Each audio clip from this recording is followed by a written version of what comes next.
Artie's now on his summer vacation. He's spending it with his wife, Françoise, and their friends in Vermont. Look at those two lovebirds chatting away. How adorable! Surely nothing could interrupt their summer bliss. But even the best laid plans don't work out. Suddenly, Vladek phones. He's had a heart attack. Oh no! Art must phone his father right away. Wait a second. Why isn't Vladek at the hospital? Sneaky Vladek. He hasn't had a heart attack at all. He just needed to make sure that Art would call him back. Manipulative much? But the news still isn't great. Marla, Vladek's second wife, has left him. She just couldn't stand him anymore. You'll remember from Volume 1 that they were not a happy couple. Vladek thought Marla was only after his money, and Marla thought Vladek was a stingy, fussy old man. He wouldn't even give her money for a new hairbrush. Now Marla has taken off to Florida to start a new chapter in her life. Can we blame her? Well, this pulls the plug on Art and Françoise' romantic holiday in Vermont. Now they both have to go stay with Vladek and help him get his bearings. So off to the Catskills they go. Art hopes it will only be a short stay. He feels sorry for his dad, but at the same time, Vladek drives him up the wall. Art and Françoise have a long drive ahead of them, which gives them plenty of time to chat. Art opens up about a few things that have been on his mind. When Art was a kid, he used to think about all sorts of strange things. Although he never experienced the Holocaust, he often thought about it. Sometimes he wondered which of his parents he'd save from the ovens if the Nazis forced him to choose. He'd always choose his mother, Anja. Remember, Anja tragically killed herself back in 1968. The ghost of his brother, Richu, also loomed large over Art. Richu didn't survive the war, but Art remembers how a photo of the angelic toddler hung in his parents' bedroom. They never talked about Richu, but they idolised him. To Art, Richu was this mysterious brother he could never be as good as. Art knows this is an odd thing to say, but he wishes he could have been with his parents in Auschwitz. It's a place far worse than he can imagine, and at this point, he feels like giving up on his creative project. How on earth will he do justice to his father's story in a comic strip? When Art and Françoise arrive in the Catskills, it's clear that Vladek is not in a good state. But the sight of his son and daughter-in-law brightens his mood. The next morning, however, Vladek is back to his fussy old habits. He complains about little things, like salt containers and his precious wooden matches, until finally Art loses his patience. He goes out for a smoke. But Art's break doesn't last long. Mrs. Karp from the neighbouring bungalow seizes the opportunity to speak with Art. She drags him back to her bungalow, where she and her husband Edgar interrogate him. It seems that even they can't stand Vladek. They ask Art about whether he has plans to take Vladek to live with him. Gee, can Vladek get along with anybody? Luckily, Françoise comes looking for Art, so he has a good excuse to leave. But they aren't free for long. Vladek needs help with some paperwork that involves tricky sums. Soon enough, Art and Vladek are at each other's throats. So, Françoise takes over the operation, while father and son go for a walk together to cool off. Art uses this opportunity to ask his father about what happened to him and Anja at Auschwitz. Before we dive into that, let's recap on what led them there. It's 1944, and Anja and Vladek's plan to risk it all and leave Sosnovitz for a better life in Hungary had not gone to plan.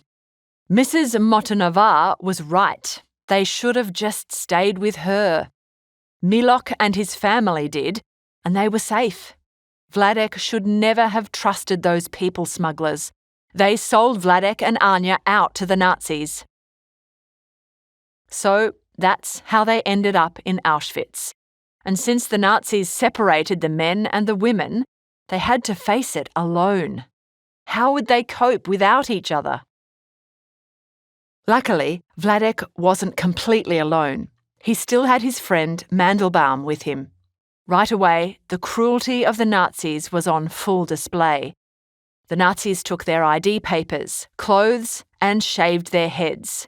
You could feel the fear in the air. Fortunately, the Nazis weren't ready to send Vladek to the gas chamber yet.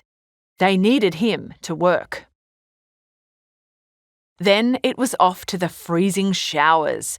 But that wasn't as bad as what came next. The guards couldn't care less if the prisoners' uniforms fit them, right down to the mismatched wooden shoes. Next, Vladek had to get registered and have his number tattooed onto his arm. Yikes! Everywhere in Auschwitz stank of burning rubber and fat. It was the stench of the ovens, where many people were incinerated. This was a place worse than hell. Wait a second. Who was running towards Mandelbaum?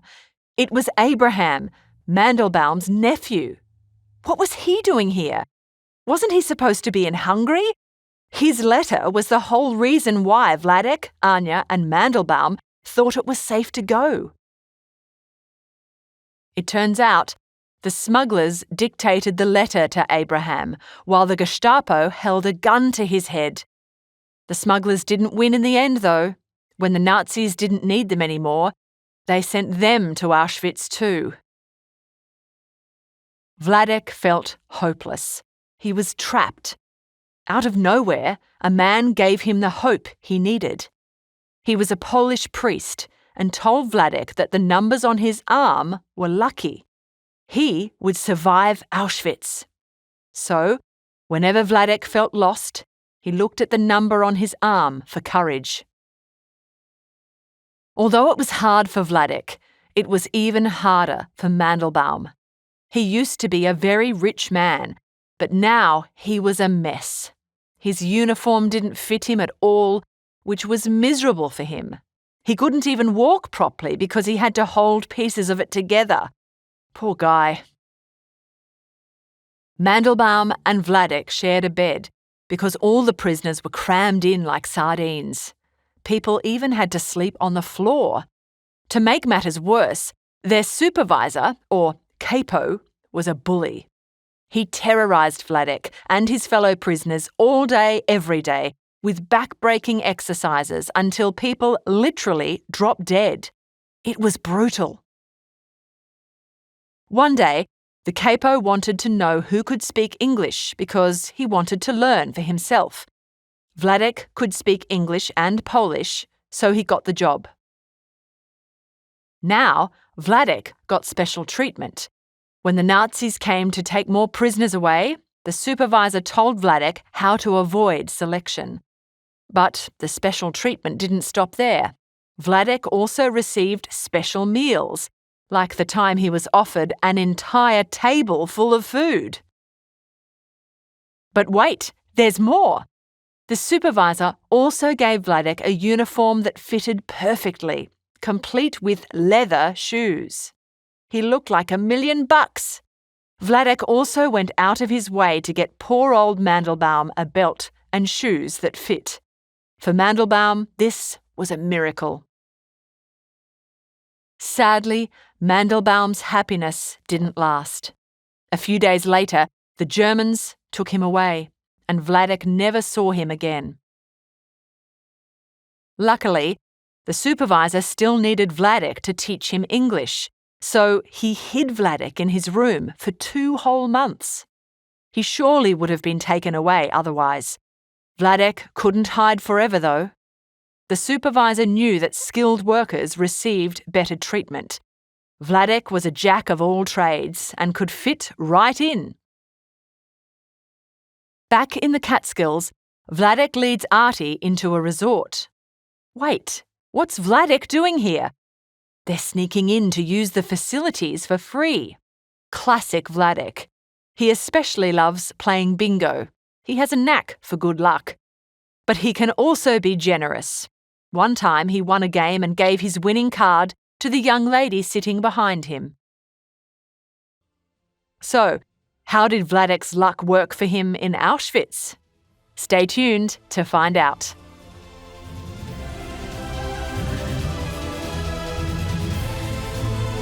We hope you enjoyed this schooling online production.